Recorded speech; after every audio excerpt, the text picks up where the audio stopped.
मेरी रिक्वेस्ट रहेगी, इस वीडियो को अगर आप देख रहे हो तो आप अपने पेरेंट्स के साथ भी देखो, और अगर पेरेंट्स देख रहे हैं इस वीडियो को तो आप अपने बेटे या बेटी के साथ भी देखो। क्योंकि अगर मैं बात करूं MBBS अब्रॉड से करने का तो आपके पास बहुत सारे ऑप्शन होते हैं, लेकिन क्वेश्चन ये आता है कि क्या हमारे लिए ऑप्शन सही है या ऑप्शन सही नहीं है। तो ये बहुत सारी ऐसी चीज़ें हैं जिसका आंसर स्टूडेंट्स को और पेरेंट्स को नहीं मिल पाता। और एग्जैक्टली अगर मैं बताऊँ तो होता क्या है, जो मेजरली एजेंट्स की अगर हम बात करें तो एजेंट्स किसी स्पेसिफिक यूनिवर्सिटी के लिए काम करते हैं।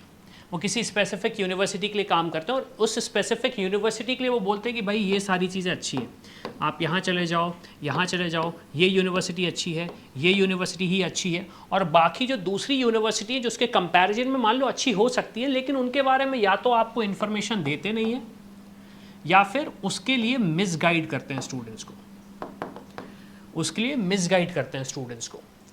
तो इसमें होता क्या है कि जो हम सोच रहे हैं MBBS अब्रॉड करने का, उसमें इतना ज़्यादा कन्फ्यूजन हो जाता है कि फिर हमें कुछ समझ में ही नहीं आता। तो हमारे दिमाग में बहुत सारे क्वेश्चन आ जाते हैं अब्रॉड को लेके कि क्या वो सही ऑप्शन रहेगा या नहीं रहेगा। तो इस वीडियो में मैं कोशिश कर रहा हूँ कि मेजरली जो मेरे से क्वेश्चन पूछते हैं स्टूडेंट्स, पेरेंट्स मुझसे जो क्वेश्चन पूछते हैं उनके आंसर आपको मिले। जो क्वेश्चन इंटरनेट पे भी मैंने देखा काफ़ी सारे स्टूडेंट्स ने पूछे हैं, उनका एक डिस्क्रिप्टिव आंसर दूँ तो एक लंबा वीडियो होगा, लेकिन हाँ इसमें बहुत सारी चीज़ें आपको क्लियर हो जाएंगी। सबसे पहला तो क्वेश्चन जो मेजरली होता है स्टूडेंट्स का कि can I practice in India on my return after MBBS degree from abroad. अब देखो इसके 2 या 3 पॉइंट्स हैं जो हमें समझने पड़ेंगे। पहली चीज़ तो इसका आंसर है यस और नो। अब आप बोलोगे सर 2 आंसर कैसे हो सकते हैं? 2 आंसर इस बेसिस पे हो सकते हैं कि अगर आपकी कंट्री ने NMC गाइडलाइंस को फॉलो नहीं किया तो NMC सीधे सीधे आके बोल देगा आप नहीं कर सकते, आप प्रैक्टिस नहीं कर पाओगे। ठीक है, तो अगर अब हम प्रैक्टिस करने के लिए यस हो जाता है तो आपको एक एग्जामिनेशन क्लियर करना पड़ेगा। अभी होता है वो FMG का, आने वाले टाइम पे होगा नेक्स्ट का। ठीक है, आपको ये एग्ज़ाम क्लियर करना पड़ेगा, इसके बाद आप प्रैक्टिस कर पाओगे। अब जैसे कि जो मैंने बोला गाइडलाइंस, तो गाइडलाइंस में बहुत सारी चीज़ें हैं, कुछ पॉइंट्स मैं बता देता हूँ। एक इंग्लिश लैंग्वेज होना चाहिए, सिंगल लोकेशन होना चाहिए, इंटर्नशिप होना चाहिए सेम लोकेशन से, प्लस 6 ईयर्स का करिकुलम होना चाहिए। इस पर मैंने एक डिटेल वीडियो बनाया ऑफिशियल जो NMC की गाइडलाइन है उस पर, तो आप जाके चैनल पर देख सकते हो, वो आपको मिल जाएगी। लेकिन हाँ, ये चीज़ जो मैंने बोली can I practice in India, yes और नो, ये वेरी करता है। और कुछ ऐसी कंट्रीज़ हैं जहाँ पे कुछ कॉलेजेस NMC गाइडलाइंस को फॉलो कर रहे हैं और कुछ कॉलेजेस NMC गाइडलाइन को फॉलो नहीं कर रहे हैं। तो ये चीज़ भी हमें पता होनी चाहिए। हमारे पास पूरी फेयर और ट्रांसपेरेंट इन्फॉर्मेशन रहेगी तो ही जाके आप जो करने का सोच रहे हो वो सक्सेसफुली कर पाओगे। दूसरा क्वेश्चन पूछा जाता है can I get a government job in India after MBBS abroad. अब देखो, आपको अगर लाइसेंस मिल गया, अगर आपको लाइसेंस मिल गया कि भाई आप इंडिया में डॉक्टर की प्रैक्टिस कर सकते हो, तो अब ये आपके टैलेंट पे, आपके एक्सपोजर पे, आपके एक्सपीरियंस पे डिपेंड करता है कि आपको जॉब कैसा लेना है। मान लीजिए अगर आपको गवर्नमेंट सेक्टर में जाना है तो गवर्नमेंट सेक्टर के जो भी रूल्स एंड रेगुलेशन है वो आपको फॉलो करने पड़ेंगे। ऐसा कोई डिस्क्रिमिनेशन नहीं होता, ऐसा कोई डिस्क्रिमिनेशन नहीं होता। काफ़ी सारे एजेंट से मैंने सुना है, लोगों से सुना है कि यहाँ इस कंट्री में डिस्क्रिमिनेशन होता है, इस कंट्री में डिस्क्रिमिनेशन होता है। ये चीज़ आपको समझनी पड़ेगी कि इंडिया की लेवल पे अगर हम बात करें तो स्पेशली अगर आप इंडियन सिटीज़न हो, इंडियन स्टूडेंट हो, तो आपको गवर्नमेंट तो डिस्क्रिमिनेट नहीं करेगी। हाँ, जिन्हें जॉब नहीं मिलेगी वो ज़रूर बोलते हैं कि मुझे जॉब नहीं मिली क्योंकि मैंने वहाँ से MBBS किया। ऐसा नहीं होता, आपके टैलेंट, आपके एक्सपोजर पे ये चीज़ डिपेंड करती है। फिर आ जाता है MBBS अब्रॉड इज सिक्योर। अब ये चीज़ मेजरली पेरेंट्स अपनी बेटियों के लिए पूछते हैं कि अगर हम अपनी बेटी को भेज रहे हैं अब्रॉड तो क्या वो सिक्योर रहेगी या नहीं रहेगी। अब देखो, सिक्योरिटी 2 तरीके से होती है। सिक्योरिटी, पहली सिक्योरिटी होती है सेल्फ सिक्योरिटी। सेल्फ का मतलब ये है कि अगर मेरी जो गाइडलाइन है कि मुझे 4 बजे के बाद अपने हॉस्टल या रूम पर पहुंचना है तो मैं पहुंच रहा हूं या पहुंच रही हूं। दूसरी होती है ओवरऑल इंस्टीट्यूट की सिक्योरिटी, जिसमें उनके पास पूरे गार्ड्स होते हैं और वो पूरा एक प्रोसेस होता है। तो मेजरली जो चैलेंज आता है वो सेल्फ सिक्योरिटी से आता है, क्योंकि अब स्टूडेंट्स के साथ क्या होता है, 12th क्लास तक हम मम्मी पापा के साथ रहे हैं, अब हमें पहली बार बाहर घूमने का मौका मिल रहा है, हम जितने पैसे मांग रहे हैं हमें पेरेंट्स हमें उतने पैसे दे रहे हैं, तो आज मैं इस शहर में हूँ, कल मैं दूसरे शहर में हूँ, परसों मैं तीसरे शहर में हूँ, ऐसा होता है। तो इस चीज़ का एक सिंपल सा सॉल्यूशन हम हमेशा पेरेंट्स से बोलते हैं कि आप कॉलेज के हॉस्टल में ही रहें। उससे क्या होगा, अगर आप अपने बेटे या बेटी से कांटेक्ट नहीं कर पा रहे हो तो आपके पास एटलीस्ट एक ऐसा पॉइंट ऑफ कांटेक्ट रहेगा जो आपको गाइड करेगा। अब जैसे हमारे साथ क्या होता है, हम जिन स्टूडेंट्स को गाइड करते हैं, जिन स्टूडेंट्स को हेल्प करते हैं, हम उनके साथ एक पर्टिकुलर पर्सन असाइन रहता है, तो इन केस पेरेंट्स को अगर उन्हें रीच आउट करना है तो वो नहीं कर पा रहे हैं, तो आपके पास उस पर्टिकुलर यूनिवर्सिटी से एक पॉइंट ऑफ कांटेक्ट रहेगा जिसके थ्रू आप अपने बेटे या बेटी से कांटेक्ट कर सकते हो। तो in terms of security wise ठीक है, बट क्वेश्चन ये आता है कंट्री वाइज। अब काफ़ी सारे स्टूडेंट्स बोल रहे हैं कि सर रशिया सेफ है या नहीं है। तो देखो, रशिया में एग्जैक्टली जो सैंक्शंस लगे हुए हैं, जो वॉर चल रहा है, वो एग्जैक्टली चल रहा है यूक्रेन साइड। यूक्रेन साइड चल रहा है, रशिया इनसाइड रशिया में ये चीज़ नहीं हो रही है। तो आपको ये चीज़ भी समझनी पड़ेगी। और फिर अगर आपको लगता है कि नहीं सर हम ऐसी कंट्रीज़ जाना ही नहीं चाहते जहाँ पे ऐसी चीज़ें हो रही, तो फिर आप ऐसी कंट्री चूज़ करो जो कि न्यूट्रल कंट्रीज़ हो। न्यूट्रल कंट्रीज़ का मतलब ये है कि ना तो वो किसी एक स्पेसिफिक कंट्री के अलाइंड हो, वो अपना काम कर रही हैं और अपना काम करते करते हमें एजुकेशन प्रोवाइड कर रही। तो ऐसी भी बहुत सारी कंट्रीज़ हैं, जैसे कि मैं बताऊं, कज़ाकिस्तान एक ऑप्शन हुआ आपके पास, किर्गिस्तान, उज़्बेकिस्तान हुआ, या फिर अगर हम बात करें जॉर्जिया हुआ, यूके हुआ, इटली हुआ, इवन यूएस का भी ऑप्शन है, कनाडा भी ऑप्शन है। तो ये है स्टेबल कंट्रीज जो कि कहीं एक्चुअली अलाइंड नहीं है, और in terms of education wise अगर मैं वहाँ जा रहा हूँ तो मेरी एजुकेशन पूरी प्रॉपरली होगी। नेक्स्ट क्वेश्चन हमारे पास आता है bank loan for MBBS abroad. अब देखो, बैंक लोन की मैं अगर सिंपल सी बात करूं तो बैंक लोन आपको जो मिलता है वो इस बेसिस पे मिलता है कि क्या आप वहां पे एजुकेशन लेके वापस इंडिया आके उसको चुका पाओगे या नहीं, ठीक है। तो इसमें कुछ फैक्टर्स अफेक्ट होते हैं, जैसे कि आपके गारंटर कौन हैं, कॉलेजेस कौन से हैं। तो हमेशा एक चीज़ याद रखो, जब एब्रॉड जाओ आप, तो एब्रॉड जाते टाइम आप चूज़ करें government medical colleges. Government medical colleges choose करने का कारण मैं आपको बता देता हूं 2 या 3 पॉइंट्स में, जिससे आपको समझ में आ जाएगा। पहली चीज़ तो ये कि जो गवर्नमेंट मेडिकल कॉलेजेस होते हैं उनकी इंफॉर्मेशन सीधी सीधी आपकी इंडियन एम्बेसी के पास रहती है।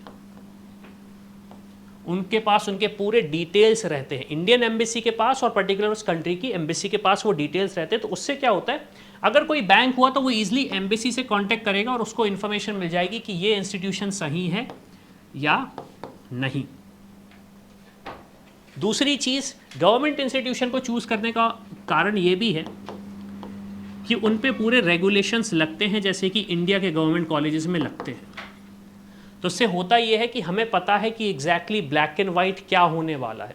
अगर हमें फ़ीस स्ट्रक्चर भी देखना है तो हमें उनकी वेबसाइट पे मिल सकता है, हमें उनका कोर्स देखना है तो वो वेबसाइट पे मिल सकता है। तो इससे एडवांटेज ये रहता है कि हमारे पास ट्रांसपेरेंसी रहती है। तीसरा सबसे इंपॉर्टेंट पॉइंट जो हम सजेस्ट करते हैं स्टूडेंट्स को वो ये रहता है कि गवर्नमेंट कॉलेजेस जब भी ओपन होते हैं तो पूरा प्रोसेस चेक होता है, पूरे एसओपीस के बेसिस पे ही वो रजिस्टर होते हैं या फिर स्टार्ट होते हैं, जैसे कि इंडिया है। तो उस बेसिस पे क्या होता है ना कि काफ़ी सारे स्टूडेंट्स के साथ मैंने देखा है कि उन्होंने कहा सर हमने इस पर्टिकुलर XYZ कॉलेज में एडमिशन लिया और पता चला यहाँ पे तो लाइसेंस ही नहीं है। अब जब आपको पता चला लाइसेंस नहीं है, आपने 10, 15, 20 लाख रुपए ऑलरेडी लगा दिए और आपको पता पड़ रहा है कि यार अब तो हमारे हाथ में डिग्री भी नहीं आएगी, तो ये चीज़ एक बहुत बड़ा फैक्टर रहती है। तो इसलिए मैं तो हमेशा सजेस्ट करता हूँ स्टूडेंट्स को गवर्नमेंट कॉलेज जाओ। हाँ, प्राइवेट कॉलेज के लिए मैं बिल्कुल मना नहीं कर रहा हूँ कि नहीं प्राइवेट कॉलेज बिल्कुल जाना ही नहीं चाहिए, ख़राब होते हैं, लेकिन हाँ हमें एक अपना रिसर्च करते रहना चाहिए, हमें एक रिसर्च करते रहना चाहिए। और एक रिसर्च का पॉइंट ये भी आता है जो कि स्टूडेंट्स मिस आउट कर जाते हैं, वो ये है कि FMG का पासिंग रेशियो क्या है उस पर्टिकुलर कंट्री के लिए या फिर उस पर्टिकुलर इंस्टीट्यूशन के लिए। तो देखो, अब ये चीज़ आप इंटरनेट पे सर्च करने जाओगे तो आपको बड़ी मुश्किल से मिलेगी। क्यों? क्योंकि काफ़ी जगहों पे स्कैटर्ड है वो इन्फॉर्मेशन। तो इसके लिए हमने क्या किया है, हमने एक स्पेसिफिक पैनल बना के दिया है जहाँ पे आप किसी भी स्पेसिफिक कंट्री का नाम सर्च करो और उस कंट्री में जितने भी कॉलेजेस एसोसिएटेड जिसमें स्टूडेंट ने एग्ज़ाम दिया है FMG का, 2023 के डेटा की मैं बात कर रहा हूँ, वो आपको इन्फॉर्मेशन मिल जाती है। जैसे काफ़ी सारे स्टूडेंट्स बोलते हैं सर हमें रशिया जाना है, तो अगर मैं रशिया को सर्च करता हूँ यहाँ पे, तो आप देख सकते हो रशिया के जो जो कॉलेजेस हैं वहाँ का स्पेसिफिक FMG रेशो आपको यहाँ पे दिख रहा है 22%, 13%, 22%, 7%, 11%। ये 2023 का पासिंग रेशो है, ये 2023 का पासिंग रेशो है। तो इससे क्या होता है ना, आपको एक हेल्प मिलती है कि हम जिस पर्टिकुलर कंट्री जा रहे हैं, इस पर्टिकुलर कॉलेज, और इवन हमने क्या किया है, हमने तो इवन कंट्री भी नहीं बोला, हम तो स्पेसिफिक कॉलेज का डेटा दिखा रहे हैं। जैसे कि आप देख सकते हो FMG रेशो पासिंग 22%। तो इससे क्या समझ में आ रहा है आपको कि पूरा बैकग्राउंड चेक्स हो चुके हैं इस इंस्टीट्यूशन के, तभी जाके बच्चे यहाँ पे आके एग्ज़ाम दे पा रहे हैं, तभी बच्चे जाके यहाँ पे एग्ज़ाम दे पा रहे हैं FMG का। चलिए नेक्स्ट क्वेश्चन हम देखते हैं, do I need a consultant for MBBS abroad. अभी ये बहुत सारे स्टूडेंट्स का क्वेश्चन रहता है, पेरेंट्स का भी रहता है कि सर आपसे हमें क्यों हेल्प की ज़रूरत है, हम क्यों डायरेक्टली नहीं कर सकते। तो अब देखो 2-4 चीज़ें समझो आप पहले। क्या आप बिना कंसल्टेंट के अब्रॉड MBBS से कर सकते, MBBS अब्रॉड से कर सकते हो? आंसर है हाँ, यस कर सकते हो। बट क्वेश्चन ये आता है कि क्या आप सारी चीज़ें कर सकते हो। पहली चीज़ आती है जो वीज़ा का प्रोसेस होता है, डॉक्यूमेंटेशन होता है, ओके, फिर उसके बाद ट्रांसलेशन होता है, ट्रांसक्राइब होता है, आपका एपोस्टाइल होता है, और ये तो बहुत कम चीज़ें हैं। फिर प्रॉब्लम ये आती है कि जब आप वहाँ पे जाते हो तो क्या आपको कोई अटेंड करने आया नहीं आया, आपके लिए कोई पॉइंट ऑफ कांटेक्ट है जो कि कॉलेज से रिप्रेजेंट कर सके या कॉलेज से बात कर सके कि इस पर्टिकुलर स्टूडेंट को हेल्प मिल रही है या नहीं मिल रही है, या फिर ये स्टूडेंट परेशान हो रहा है, प्रॉब्लम में है। फिर अगर हम बात करें हॉस्टल की, तो क्या हॉस्टल आपको अकोमोडेट होके मिल रहा है या नहीं मिल रहा है, और क्या वो हॉस्टल अच्छा है या नहीं है। और काफ़ी सारी जगहों पे तो हमारे पास जो है वो है इंडियन मील्स, तो क्या आपको वो इंडियन मील्स वाले हॉस्टल मिल रहे हैं, नहीं मिल रहे हैं। नो डाउट आप ये सारी चीज़ें फाइंड आउट कर सकते हो, कनेक्ट हो सकते हो, इंटरनेट में सारी इन्फॉर्मेशन मिलती है। बट हाँ, अगर आपको चाहिए कि मुझे ये सारी की सारी चीज़ें अगर एक सिंगल विंडो में मिल जाए, अगर ये सारी की सारी चीज़ें मुझे एक सिंगल विंडो में मिल जाए, तब जाके आपको एक कंसल्टेंट को, अगर मैं बात करूं, या फिर एक हेल्प को लेना चाहिए। बिकॉज अगर आपको लगता है ये सारी चीज़ें ना, ऑब्वियस सी बात, अगर मैं आपको एक सिंपल तरीका बताऊं ना, तो ये नहीं होता। इसके बाद आपका सिम कार्ड होता है, पुलिस वेरिफिकेशन होता है। मतलब ये पुलिस वेरिफिकेशन ये नहीं कि आप इंडिया में ही किसी शहर में जाके पुलिस वेरिफिकेशन करा रहे हो, ये वहाँ की कंट्री का पुलिस वेरिफिकेशन है। फिर जो आपको वीज़ा मिलता है, क्या वो आपका वीज़ा स्टूडेंट वीज़ा से ट्रैवल वीज़ा से स्टूडेंट वीज़ा में कन्वर्ट हो रहा है या नहीं हो रहा। तो ये सारी चीज़ें आपको अगर मैनेज करते बनता है तो यस आपको ज़रूरत नहीं है। लेकिन हाँ, अगर नहीं कर पाओगे या फिर चाहते हो कि एक सिंगल चैनल हमें मिले, तो इन दैट केस आपको फिर किसी की हेल्प लेना चाहिए। फिर आ जाता है वेजिटेरियन फूड। अब ये भी बहुत ज़्यादा क्वेश्चन आता है। तो देखो, अब वेजिटेरियन फूड का मैं आपको बता देता हूँ। पहली चीज़ तो ये है कि कंट्री टू कंट्री ये वेरी करता है, बिकॉज ऑब्वियस सी बात है, जैसे इंडिया है, मेजरली यहाँ पे वेजिटेरियन फूड खाया जाता है, तो इंडिया को एक तरीके से कंसीडर कर लिया जाता है कि वेजिटेरियन कंट्री है। अब मैं जैसे बात करूँ रशिया की, तो Russia is not a vegetarian country मतलब अगर मैं सिंपल सा क्रक्स दूँ तो रशिया वेजिटेरियन कंट्री नहीं है। लेकिन हाँ, अगर हम बात करें कि हमें वेजिटेरियन फूड मिल रहा है या नहीं मिल रहा है, तो हाँ, बहुत सारे हॉस्टल्स होते हैं, वहाँ पे आपको स्पेसिफिकली वेजिटेरियन फूड मिलता है, और कुछ तो इवन अगर मैं बात करूँ इंडियन मील्स भी मिलते हैं आपको। अब आप बोलोगे सर ऐसे कौन से हॉस्टल्स हैं जो इंडियन मील्स में मिलते हैं या फिर वहाँ पे इंडियन मील्स मिलता है। तो मेरा रिकमेंडेशन रहेगा, नीचे एक डिस्क्रिप्शन में लिंक दी गई होगी MBBS अब्रॉड की, वहाँ पे जाइए, आप पूछिए कि जिस कंट्री में जा रहे हो या फिर जिस कॉलेज में जा रहे हो, क्या वहाँ पे आपको इंडियन मील्स की अरेंजमेंट हो सकती है। क्यों? क्योंकि खाना तो आपको दोनों टाइम खाना है, तो हम आपको बता सकते हैं कि वहाँ पर आपको इंडियन मील्स मिल पाएंगे या नहीं मिल पाएंगे। फिर नेक्स्ट क्वेश्चन आता है, NEET qualification is compulsory for MBBS abroad. यार देखो, अब इसका तो बिल्कुल स्ट्रेट फॉरवर्ड आंसर है, आपको नीट क्वालिफाइड होना ही पड़ेगा। विदाउट नीट क्वालिफिकेशन आप नहीं कर पाओगे MBBS अब्रॉड से। और उसका सबसे सिंपल सा रीज़न मैं ये भी दे देता हूँ कि जो इंडिया में NMC ने बोला है, वो ये बोला है कि अगर आपको डॉक्टर बनना है तो एटलीस्ट नीट तो क्वालिफाई करना पड़ेगा। एडमिशन मिले ना मिले वो बात की बात है, एडमिशन मिले ना मिले वो बात की बात है, लेकिन हाँ आपको नीट क्वालिफाई करना पड़ेगा। तो सेम चीज़ अब्रॉड के लिए भी है। अब काफ़ी सारे स्टूडेंट्स बोलते हैं कि सर मुझे जब इंडिया वापस आना ही नहीं है तो मुझे क्यों नीट क्वालिफाई करना चाहिए? क्योंकि मेरे पास काफ़ी सारे स्टूडेंट्स से मैंने पर्सनली भी बात करी, उनका ये कहना है कि सर हमें विदाउट नीट करना है, या फिर हमारे नीट में नंबर ही नहीं आए, किसी के 10 नंबर आए, किसी के -7 आए, सर हमें MBBS करना है तो हम कर सकते हैं क्या? तो उसका सबसे सिंपल सा आंसर है कि मत करो। क्यों? क्योंकि अगर आप अब्रॉड जाते हो, वहाँ से अपना मेडिकल एजुकेशन लेते हो, वहाँ का लाइसेंस नहीं मिलता है आपको और वापस इंडिया आना पड़ता है, तो फिर आप आके क्या करोगे? सिर्फ एक डिग्री को हाथ में रखोगे या फिर चाहोगे कि मैं उस डिग्री का यूज़ करके प्रैक्टिस कर सकूं? तो बेटर ये है कि अगर आपको इंडिया में उसका लाइसेंस ही नहीं मिलेगा तो फिर वहाँ इस तरीके से इस रूट से जाने का कोई मतलब ही नहीं है। तो एटलीस्ट नीट क्वालिफाई करो और फिर आगे का सोचो। एक क्वेश्चन आता है, what is the duration of MBBS abroad? अब देखो, ड्यूरेशन वेरी नहीं कर सकती, duration has to be similar, जो कि NMC ने बोला है। बड़ा सिंपल सा रूल है उनका। रूल ये है कि 5 years of education plus 1 year of internship. अब ये थोड़ा सा कंफ्यूजिंग हो जाता है, मैं आपको बताऊं, ये थोड़ा सा कंफ्यूजिंग हो जाता है। क्यों? क्योंकि इंडिया में क्या होता है, 4.5 years of academics plus 12 months of internship. तो अगर मैं बात करूं तो ये लगभग होता है 54 months of academics plus 12 months of internship, जो कि हो जाता है 66 months। तो कंट्रीज़ क्या करती हैं, उसे थोड़ा सा वेरी कर देती है, लेकिन हाँ ओवरऑल अगर मैं बात करूं तो स्ट्रक्चर चलता है in general sense 5 years of academics plus 1 year of internship. 5 years of academics plus 1 year of internship. कुछ कंट्रीज़ में ऐसा भी होता है कि आपका इंटर्नशिप साथ साथ होता है। अगेन मैंने जैसे कि बोला, वेरिएशंस होते हैं काफ़ी सारी कंट्रीज़ में, तो ये चीज़ आपको समझ में आनी चाहिए, ये चीज़ आपको पता होनी चाहिए कि किस कंट्री में क्या वेरिएशन है, किस इंस्टीट्यूशन में क्या वेरिएशन है। अदरवाइज बहुत ज़्यादा इशू आते हैं फिर जब हम इंडिया में प्रैक्टिस करने का सोचते हैं। Medium of education in MBBS abroad, अब ये चीज़ समझनी पड़ेगी। अब देखो, NMC ने ये बोला है कि जो मीडियम ऑफ एजुकेशन होना चाहिए अब्रॉड में, ये 2021 का सर्कुलर आया था, वो था कि इंग्लिश में होना चाहिए, वो होना चाहिए इंग्लिश में। अब जब आप किसी XYZ कंट्री में जाते हो और वो इंग्लिश नहीं बोलती, तो वो अपनी नेटिव लैंग्वेज में ही पढ़ाती है। तो कंक्लूजन ये निकला कि हमें सबसे पहले तो उस यूनिवर्सिटी जाना चाहिए जो कि इंग्लिश लैंग्वेज में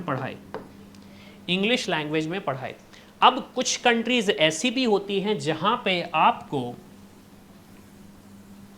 3 years तक इंग्लिश में पढ़ाया जाता है और फिर 3 years में डुअल लैंग्वेज, मतलब डुअल क्या, मैं बाइलिंगुअल बोल दूंगा इसे। अब बाइलिंगुअल में क्या होता है, मतलब आपको उस पर्टिकुलर कंट्री की वो लैंग्वेज सीखनी है, एटलीस्ट ओरल। दैट मीन्स आप कम्युनिकेट कर सको। क्यों? क्योंकि क्या होता है ना, जब पेशेंट्स की बात होती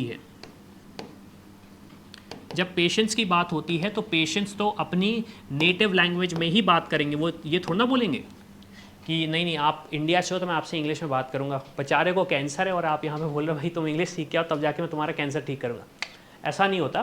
तो वो नेटिव लैंग्वेज में सीखते हैं। तो वहाँ पे फिर वो ऐसा करते हैं कि आप बायलिंगुअल पढ़ते हैं वहाँ पे, तो आपको लोकल लैंग्वेज भी सीखने मिलती है और सबसे इंपॉर्टेंट चीज़ इंग्लिश में भी आपका करिकुलम होता है। लेकिन हाँ, बायलिंगुअल का मतलब ये नहीं कि non English, it has to be English.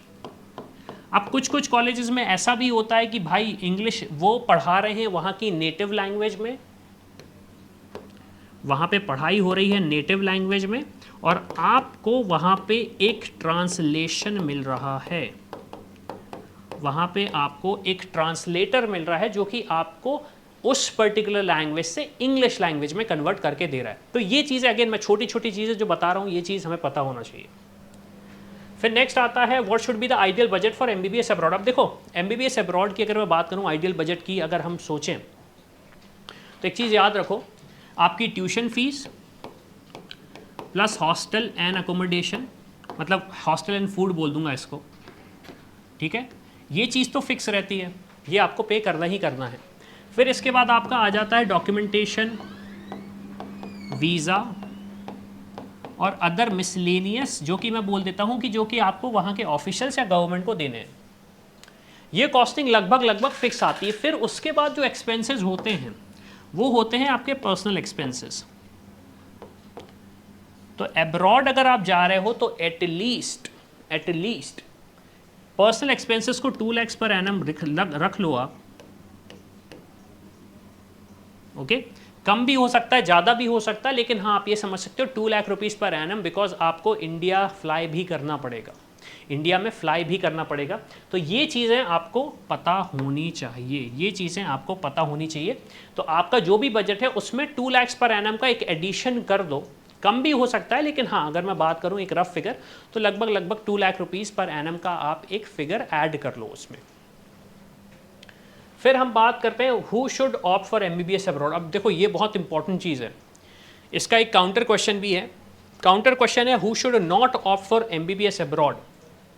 तो देखो MBBS अब्रॉड उन्हें नहीं करना चाहिए जो होम सिकनेस के विक्टिम हो सकते हैं,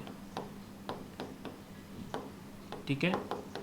होम सिकनेस हुआ या फिर नेवर लिव्ड अलोन,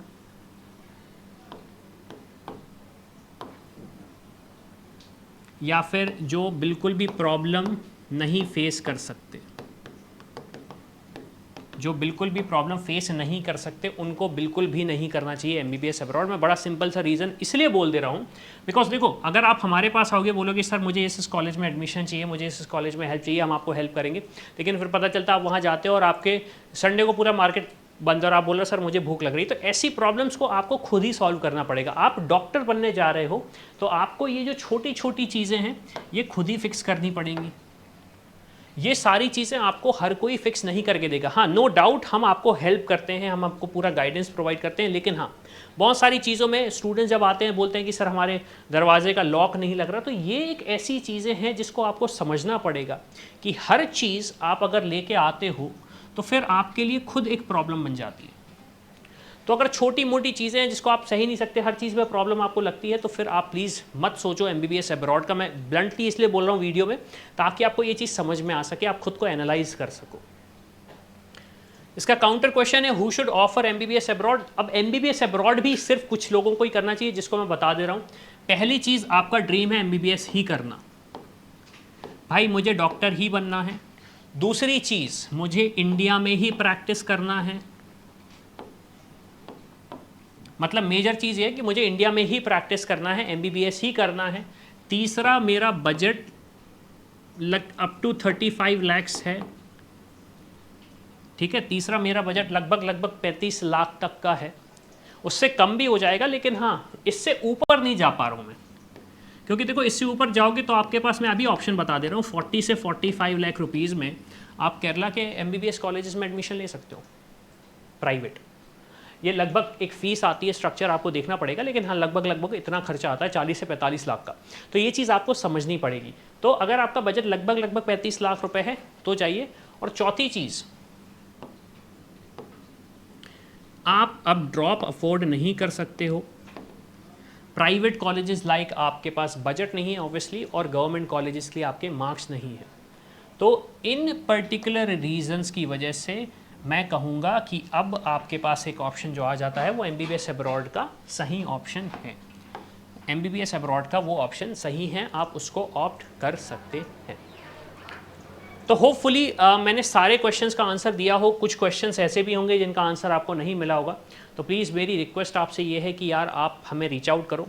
अगर आप चाहते हो कि आपको कोई पर्सनली गाइड करे, कोई स्पेसिफिक कंट्री के लिए या फिर स्पेसिफिक कॉलेज के लिए कोई चैलेंज आ रहा है, आपको पता करना है उस कॉलेज की एग्जैक्ट फ़ीस क्या है, क्या सही फ़ीस है और क्या प्रोसेस है, सारी चीज़ों की इन्फॉर्मेशन आपको इस QR कोड के थ्रू मिल जाएगी।